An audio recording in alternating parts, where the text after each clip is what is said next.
আজ 30 মে 2025 সাল শুক্রবার নিম্নচাপ বঙ্গোপসাগরে ইতিমধ্যে তৈরি হয়ে গেছে। সেই নিম্নচাপ ক্রমশ শক্তি অর্জন করছে, যার ফলে পূর্বাভাস ছিলই যে দক্ষিণবঙ্গ উত্তরবঙ্গ সর্বত্রই প্রবল বৃষ্টির সম্ভাবনা রয়েছে। কোথাও বা ভারী বৃষ্টি, কোথাও বা অতি ভারী বৃষ্টির সম্ভাবনা রয়েছে সপ্তাহব্যাপী। সেই রকমই বৃষ্টি ইতিমধ্যে কোথাও কোথাও চলছে এবং কোথাও বা বৃষ্টির তোড়জোড় শুরু হয়ে গেছে, এমনটাই কিন্তু দেখা যাচ্ছে। বিশেষ করে উপকূলবর্তী জেলাগুলো কলকাতা, হাওড়া, হুগলি, এছাড়াও পূর্ব বর্ধমান, পশ্চিম বর্ধমান সর্বত্রই কিন্তু আকুল করে মেঘ এবং বজ্র বিদ্যুৎ সহ বৃষ্টির সম্ভাবনা রয়েছে। কোথাও কোথাও বৃষ্টি চলছে। তবে এই মুহূর্তে আমরা দেখে নেব নিম্নচাপ কতটা জোরালো হয়েছে, এই নিম্নচাপ থেকে ঘূর্ণিঝড়ের আশঙ্কা রয়েছে কিনা। যেটা দেখা যাচ্ছে শুধু বৃষ্টি শুরু হয়নি, বৃষ্টির সাথে কোথাও কোথাও দমকা হাওয়াও চলছে। তবে সমুদ্র উপকূলবর্তী এলাকাগুলোয় প্রশাসনের তরফ থেকে সতর্কবার্তা জারি করা হয়েছে। মৎস্যজীবীদের জন্য সমুদ্রে যাওয়ার ব্যাপারে নিষেধাজ্ঞা জারি করা হয়েছে।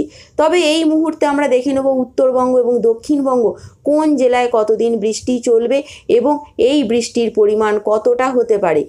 এখনও পর্যন্ত যা দেখা যাচ্ছে, অর্থাৎ যা আপডেট রয়েছে, দেখা যাচ্ছে যে দক্ষিণবঙ্গে বৃষ্টির পরিমাণ আজও কিন্তু সম পরিমাণে রয়েছে। অর্থাৎ দক্ষিণ 24 পরগনার বেশিরভাগ জায়গাতেই গঙ্গাসাগর, নামখানা, কাকদ্বীপ, পাথর প্রতিমা এই সমস্ত জায়গাগুলোতে প্রবল বৃষ্টি চলছে এবং আজও বৃষ্টির সম্ভাবনা রয়েছে।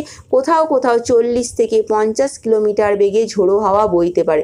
অর্থাৎ আবহাওয়া দপ্তর থেকে অরেঞ্জ অ্যালার্ট জারি করা হয়েছে পুরোপুরি এই এলাকাগুলো। এছাড়াও বৃষ্টির সম্ভাবনা রয়েছে পূর্ব বর্ধমান, পশ্চিম বর্ধমান, এখানেও বৃষ্টির সম্ভাবনা রয়েছে। আজও বৃষ্টি চলবে, মেঘলা আবহাওয়া, সারা দিনই দফায় দফায় বৃষ্টি চলতেই থাকবে। এছাড়াও বৃষ্টি হবে বাঁকুড়া, পুরুলিয়া, ঝাড়গ্রাম, মুর্শিদাবাদ, নদিয়া, এখানেও বৃষ্টির সম্ভাবনা রয়েছে। অর্থাৎ যে নিম্নচাপের একটা দুর্যোগ আসতে চলেছে, যে পূর্বাভাসটা ছিল সেই পূর্বাভাস মতোই কিন্তু বৃষ্টি চলছে। তবে যেভাবে প্রচণ্ড বা অতি প্রচণ্ড বৃষ্টির সম্ভাবনা ছিল সেটা হয়তো সব জায়গায় সমান হচ্ছে না। তবে আমরা অনলাইন মডেল থেকে যেটা দেখতে পাচ্ছি, দক্ষিণবঙ্গে প্রবল বৃষ্টি যেভাবে বলা হয়েছিল, প্রচণ্ড বৃষ্টি সেভাবে হচ্ছে না। তবে প্রচণ্ড বৃষ্টির সম্ভাবনা রয়েছে বাংলাদেশের উপকূলবর্তী এলাকাগুলো, সেখানে ভারী থেকে অতি ভারী বৃষ্টি চলবে। বিশেষ করে দেখা যায় যে চট্টগ্রাম ভাসবে, প্রচণ্ড বৃষ্টির সম্ভাবনা রয়েছে। অর্থাৎ নিম্নচাপটি ক্রমশ তার মোড় ঘুরিয়ে বাংলাদেশের অভিমুখে যাত্রা শুরু করেছে। চট্টগ্রামে প্রবল বৃষ্টির সম্ভাবনা রয়েছে। এছাড়াও বরিশাল, হলদিবাড়ি, এখানেও কিন্তু একেবারে রেড অ্যালার্ট জারি রয়েছে। কলাপাড়া, মহেশখালী, কুমিল্লা, সিলেট বিভাগ, রংপুর, এখানেও কিন্তু প্রচণ্ড বৃষ্টির সম্ভাবনা রয়েছে। গতকালও বৃষ্টি হয়েছে এবং আজও বৃষ্টির সম্ভাবনা রয়েছে, তার সঙ্গে ঝোড়ো হাওয়া বইবে। এছাড়াও আমরা দেখে নেব উত্তরবঙ্গ আবহাওয়া দপ্তর থেকে কমলা সতর্কতা জারি করা হয়েছে ওপরের 5 জেলায়। দার্জিলিং, কালিম্পং, জলপাইগুড়ি, কোচবিহার, আলিপুরদুয়ার, এখানেও প্রবল বৃষ্টি চলবে। তবে যেটা জানা যাচ্ছে যে এখানে বৃষ্টি তো চলছেই। 30 তারিখ বৃষ্টি, যেমন বৃষ্টি আজকে চলবে, আগামীকালও চলবে, পরশুও চলবে।